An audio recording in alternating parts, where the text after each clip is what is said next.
լրագրողներին խոսացել ենք, ասեց պայքարում ենք դրա դիմաց, որ այդ ամեն ինչը լինի, որ լավ։ Փոփոխությունը սենց չի երևա, փոփոխությունը կերևա, երբ որ ասեն չեն արգելափակելու, կարա գնալ։ Հիմա որ վարորդը գալիս է Հայաստան, էլ չի կարողանում գնալ։ Всё, արդեն բերել չես կարա արտահանես։ Իսկ մեր Գրիգորյանի հետ որևէ հանդիպում հնարավոր է։ Դե հիմա այսօր ենք ուզում, այսօր ուզում ենք մենք պարտադիր մեր Գրիգորյանին տեսնենք։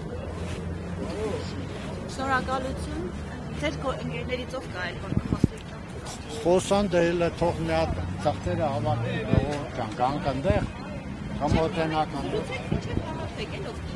Ասենք հիմա տղեկիցով բան ասենք։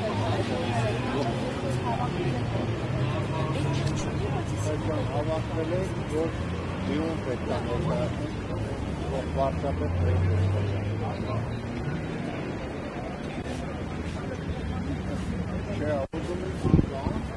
բայց կարող է որ անենցա, որ կարող է մի 5-6 հոգու հրավիրեն ներս, գնանք այնտեղ տեղում։ Ինչ է գրված։ Բայց նամակում գրած է, որ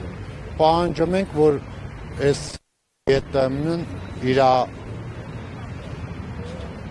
համակարգը խառնել է ինքը, որ վարորդների վրա դա չպետք է ձեր, վարորդները պետք է ազատ երկում ուրկ ունենան։ Իսկ իրանք բռնում են արգելափակում են վարորդներին, ովքեր որ երկիրը կգային վիճակի չեն կարա արտահանենք, չենք կարա ներկրենք։ Դա կբերի համ թանկացման, համ ամեն ինչի։